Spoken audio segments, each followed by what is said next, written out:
3, 2, 1, action! जो वादा किया गया उसे भूलने की गुस्ताखी मत करना। फिल्म धुरंधर की रिलीज के बाद ही सबसे ज्यादा चर्चा में है अक्षय खन्ना, जिन्होंने रहमान डकैत का किरदार निभाया है। असल में वह आइकॉनिक एंट्री सीन होता भी नहीं, वह तो खुद एक्टर की इमेजिनेशन से फिल्म में ऐड किया गया था।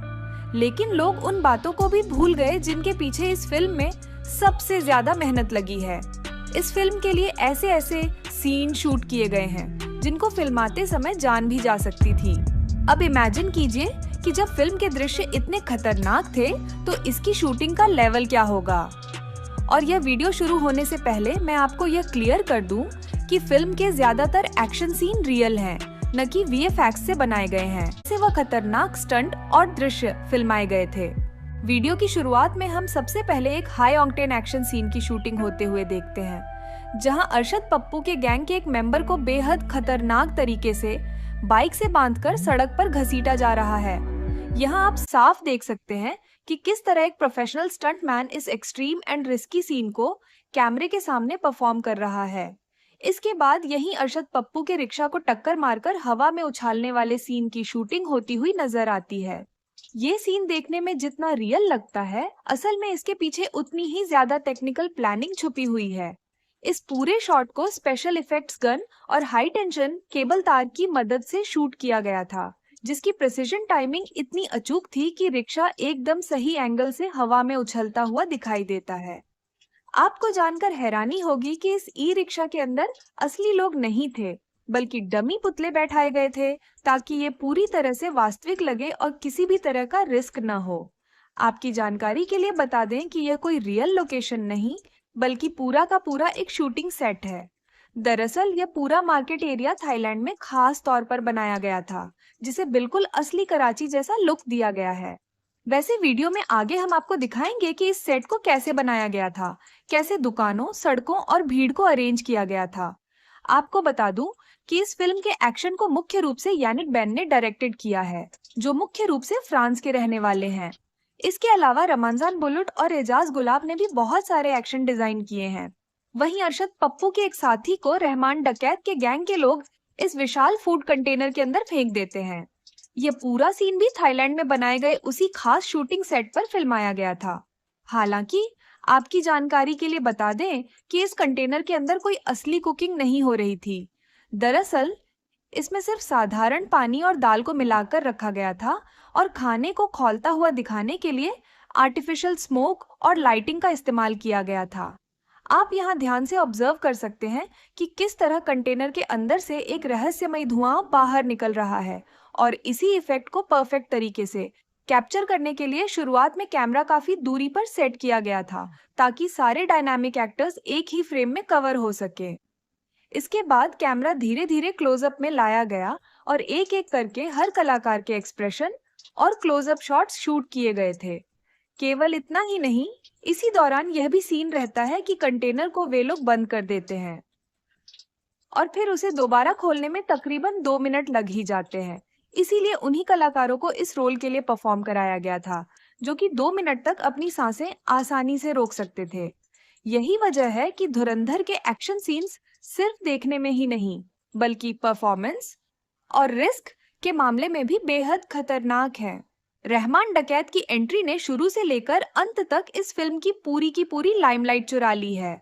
वैसे फिल्म में अक्षय खन्ना का एंट्री डांस उनके खुद के दिमाग की उपज है। दरअसल डायरेक्टर फिल्म में उनकी साधारण सी एंट्री रखने वाले थे, लेकिन अक्षय खन्ना ने अपनी एंट्री को खास बनाते हुए उन्होंने उस पर डांस किया और बेहतरीन म्यूजिक को तलाशने में मदद भी की। लेकिन अब सवाल यह उठता है कि आखिर अक्षय खन्ना ने अपने हर सीन को इतनी परफेक्शन और इंटेंसिटी के साथ कैसे निभाया है। वैसे यहाँ रहमान डकैत अपनी पहली डील के लिए एंट्री करता है। रहमान डकैत की एंट्री को और भी दमदार बनाने के लिए फिल्म में कई लग्जरी और महंगी कारों का इस्तेमाल किया गया है। लद्दाख वाले शूटिंग लोकेशन पर आप ब्लैक हमर भी देख सकते हैं। इतना ही नहीं, उनकी एक बड़े मिलिट्री हेलीकॉप्टर में एंट्री भी होती है। और खास बात यह है कि यह कोई VFX CG नहीं है, बल्कि सचमुच का हेलीकॉप्टर ही है। उनकी एंट्री के बाद यहाँ पर कार से आकर वह इस लोकेशन पर पहुंचते हैं, जिसे कि लद्दाख में ही सेट किया गया था। आप यहाँ पर जूनियर आर्टिस्ट और वहां पर बनाए गए सेट पर नजर डाल सकते हैं। आपकी जानकारी के लिए बता दें कि यह लोकेशन 13,000 फीट की ऊंचाई पर था, जहां पर फिल्म की शूटिंग हो रही थी। यहाँ पर अक्षय खन्ना का शूटिंग कर पाना थोड़ा मुश्किल हो गया था, क्योंकि वह इतनी ऊंचाई पर सांस लेने के लिए स्ट्रगल कर रहे थे। हालांकि जब उनका एंट्री सीन शूट हुआ तो उन्होंने एक ही बार ऑक्सीजन मास्क लगाया था। उसके बाद उसे उतार कर पूरा टेक एक ही बार में कंप्लीट भी कर लिया था और फिर उसके बाद फिर से वह ऑक्सीजन मास्क लगाकर बैठ गए थे। लेकिन जब वह सेट पर अपना टेक दे रहे थे तो उस समय वहां पर लगभग 50 लोग मौजूद थे और जब अक्षय खन्ना एक्शन बोलने पर डांस करते हैं तो सारे लोग स्पेल बाउंड होकर उन्हें देखने लग गए थे। अब आप समझ ही गए होंगे कि यह वही वायरल सीन है जिसकी कुछ सेकंड की क्लिप ने इंटरनेट पर तहलका मचा दिया था। इतनी कम स्क्रीन टाइमिंग के बावजूद अक्षय खन्ना ने एक विलन होते हुए भी नायक रणवीर सिंह को पूरी तरह से ओवरशैडो कर दिया है। वैसे इस वायरल सॉन्ग को फ्लिपराची नामक एक सिंगर ने गाया है, जो कि बहरीन के रहने वाले हैं। उनकी एक अलग और खास आवाज है, जिसकी वजह से आज फिल्म का रहमान डकैत वाला एंट्री बीजीएम सबसे ज्यादा वायरल हो रहा है। वहीं इसी सीक्वेंस में आपने सपोर्टिंग आर्टिस्ट के तौर पर बलोच लोगों को भी फिल्म में देखा था, तो देखिए यहाँ पर उनको किस तरीके से यह लुक दिया गया था। दरअसल ये कलाकार तो भारतीय ही हैं, जिन्हें कुछ इस तरीके से डुप्लीकेट दाढ़ी और मूंछ लगाकर उन्हें शूटिंग के लिए प्रिपेयर किया गया था। इसी जगह पर हर तरह के दिखने वाले लोग मौजूद थे, जिनके अलग अलग तरीके से लुक तैयार किए गए थे। इसके बाद ही हमें यह कंप्लीट सीन फिल्म में दिखाया गया है। अब जब मेकअप की बात हो ही रही है तो आपकी जानकारी के लिए बता दूं कि इस फिल्म के लिए फिल्म के सभी कलाकारों का मेकअप प्रीतिशील सिंह डिसूजा और उनकी टीम ने किया है। ये फिल्म इंडस्ट्री की जानी मानी मेकअप आर्टिस्ट है। उन्होंने इससे पहले कल की और हीरा मंडी फिल्मों में अपनी बेहतरीन कैरेक्टर डिजाइन, मेकअप डिजाइन और प्रोस्थेटिक्स डिजाइन से सुर्खियां बटोरी हैं। उनकी टीम ने यहाँ हर कलाकार के लिए मेकअप का काम किया था। इसके अलावा आप उन्हें खुद भी येलेना का रोल करने वाली अभिनेत्री सारा अर्जुन का मेकअप करते हुए देख सकते हैं।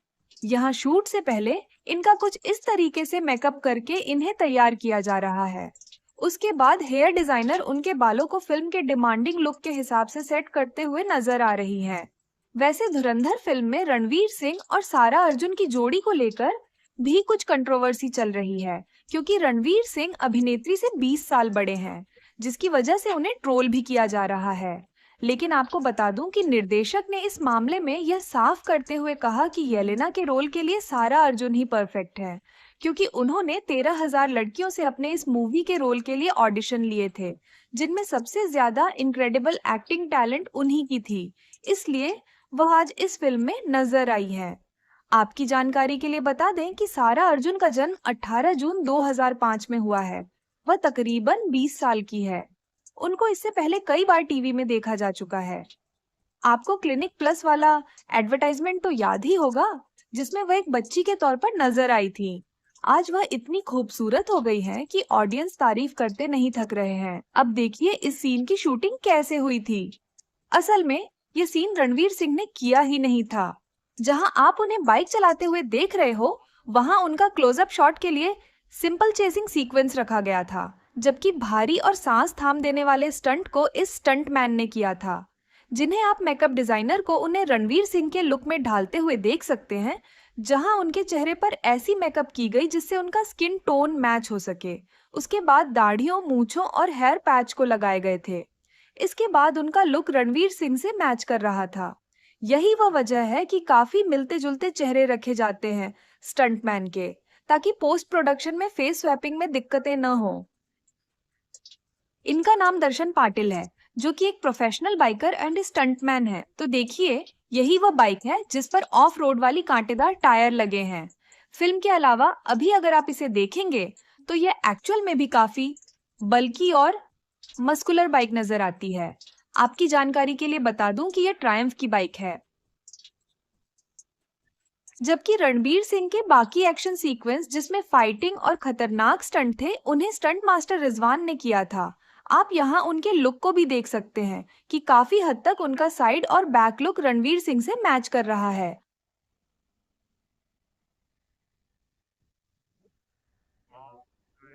इसके अलावा आप आजम चीमा का लुक प्रिपरेशन प्रोसेस देख सकते हैं, जहां आप प्रीतिशील सिंह को देख सकते हैं कि वह किस तरीके से उनका मेकअप कर रही है। साथ में उनके असिस्टेंट भी उनको परफेक्ट लुक में ढाल रहे हैं, जहां उनके चेहरे पर डुप्लीकेट मूंछें और दाढ़ियों को लगाकर उन्हें काफी भारी लुक दिया गया है। यहाँ रहमान डकैत एक रिवर ब्रिज का ग्रैंड इनॉग्रेशन करता है। ये A to Z actual location है। यहाँ न तो कोई VFX है और न ही कोई CGI। आप लोग यहाँ पर ऑथेंटिक फुटेज से मैच भी कर सकते हैं। आपकी जानकारी के लिए बता दूं कि यह लोकेशन चंडीगढ़ के सुखना लेक का है। यहाँ शूटिंग के दिन ब्रिज को पूरी तरीके से बैरिकेडिंग के थ्रू बंद कर दिया गया था और फिर जाकर यहाँ पर फिल्म का यह आइकॉनिक सीन शूट हुआ था। धुरंधर फिल्म के आप उस इम्पोर्टेंट पार्ट को बनते हुए देखते हैं जिसके बिना शायद फिल्म ही नहीं बनती। मेरे कहने का मतलब है कि धुरंधर फिल्म में जो पाकिस्तान का लायरी टाउन दिखाया गया है वह वास्तव में 6 एकड़ में बनाया गया एक मैसिव सेट है। इसे प्रोडक्शन डिजाइनर सैनी एस जौहरे ने फिल्म इंडस्ट्री के बेहतरीन आर्ट डायरेक्टर्स योगेश बंसोडे और चौधरी नीलेश के साथ मिलकर बनाया है। इसे बनाने में 500 भारतीय और थाई वर्कर्स लगे थे और यह पूरा सेट 3 महीने में तैयार हुआ था। इसीलिए वॉल के टेक्सचर से लेकर विंडोज के ग्रिल में आपको छोटी छोटी डिटेलिंग दिखेगी। यहाँ पर चौराहा मार्केट, छोटी छोटी दुकान, गलियां और घरों को भी देख सकते हैं। यहाँ पर हर एक चीजों को काफी बारीकी से बनाया गया था। आप यहाँ दुकानों के साइन बोर्ड को उर्दू में लिखते हुए भी देख सकते हैं ताकि यह वहाँ के कल्चर से साफ साफ सिंक हो जाए। मेरे कहने का मतलब है कि इस सेट को काफी बारीकी से बनाया गया था। यहीं पर 25 जुलाई 2024 को प्रिंसिपल फोटोग्राफी और पूजा समारोह भी हुआ था और इसी दिन से फिल्म का बनना शुरू हुआ था। इस फिल्म में यह दिखाया गया है कि 1999 में कंधार हाईजैक होता है और ठीक उसके 2 साल बाद पार्लियामेंट अटैक पर उन्हीं आतंकवादियों के द्वारा हमला भी किया जाता है जिससे परेशान होकर अजीत डोभाल का रोल कर रहे आर माधवन फॉरेन मिनिस्टर के साथ मिलकर एक ऐसा प्लान तैयार करते हैं जिससे पाकिस्तान की इंटरनल पावर को न्यूट्रल कर दिया जाता है। और जो यहाँ फिल्म की कहानी है ये बिल्कुल रियल इंसिडेंट से लिया गया है। हवाई जहाज के अंदर स्वयं गया था और मैं उनके कॉकपिट के रास्ते नीचे की लैडर से गया था और मैं वाकई में बलूचिस्तान में रहमान डकैत का बोलबाला था और वहाँ पर मेजर मोहित शर्मा जाकर उन लोगों का सफाया करते हैं। धुरंधर के रूप में रणवीर सिंह को दिखाया गया है जो कि पाकिस्तान में अपना नाम बदलकर हमजा अली रख लेते हैं। इस फिल्म के मेकर्स ने काफी रिसर्च किया है। हर एक चीजों पर बारीकी से काम किया गया, फिर चाहे इनकी स्क्रिप्टिंग हो या फिर लुक और मेकअप। यहाँ आप अभिनेता रणवीर सिंह के लुक को मैच करते हुए देख सकते हैं। उन्हें कैसे स्टूडियो में उनके फाइनल लुक को बारी बारी से टेस्ट किया जा रहा है ताकि उनका चेहरा सच में मेजर मोहित शर्मा से मैच दिखाए। और आप यहाँ आई इस फुटेज में यहाँ पर मिला भी सकते हैं कि वाकई में उन्होंने काफी हद तक उनके लुक को मैच किया है। वहीं आप लोग पार्लियामेंट अटैक सीन की शूटिंग होते हुए भी देख सकते हैं, जहां शूटिंग के समय पर लगभग 100 लोगों को इस लोकेशन पर लाया गया था, जहां शूट होते हुए देखकर ऐसा लगता है कि यहाँ सच में मिलिट्री ऑपरेशन चल रहा है। अब जरा रहमान डकैत के स्टेज एंट्री वाले सीन को बनते हुए देखते हैं जब उनकी पार्टी इलेक्शन जीत जाती है। यहाँ इस भाषण वाले सीन को बनाने के लिए कुछ इस तरीके से लोगों की भीड़ लगाई गई थी और ये सब हो रहा था एक VFX घेरे के अंदर, जहाँ बैकग्राउंड में आप नीले रंग की बाउंड्री को देख सकते हैं। उस पर VFX मार्कर्स भी लगे हैं जिनकी मदद से पोस्ट प्रोडक्शन में भीड़ को और ज्यादा दिखाया जाता है। वैसे इस सीन को मुंबई के अंधेरी में शूट किया गया था।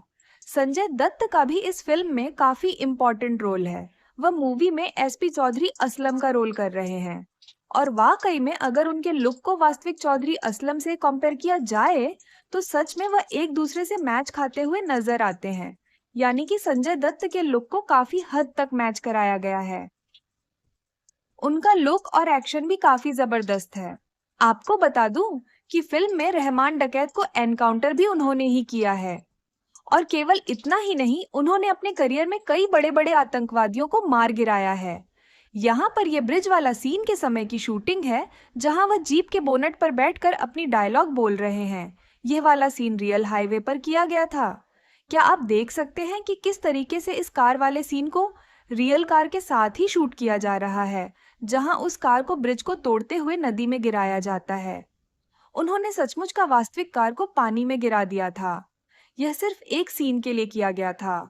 वैसे इस वाले सीक्वेंस को मई 2025 में डोंबिवली मानगांव ब्रिज पर शूट किया गया था। वैसे फिल्म की मुख्य शूटिंग थाईलैंड के बैंकॉक और लद्दाख में हुई है। इसके अलावा अमृतसर, चंडीगढ़ और मुंबई के अलग अलग जगह पर भी फिल्माई गई है। बाय द वे, जो भी हो, निर्देशक आदित्य धार ने बॉलीवुड को यह प्रूव कर दिया है कि असली स्पाई सिनेमा कैसा होना चाहिए। सिर्फ एक्शन सीक्वेंस और वीएफएक्स से फिल्में नहीं बनती, इसके लिए बेहतरीन स्टोरी लाइन और निर्देशन जरूरी है। इस फिल्म के कलाकारों ने भी काफी अच्छा काम किया है। उनके लिए उन सभी को उनका फी भी दिया गया है।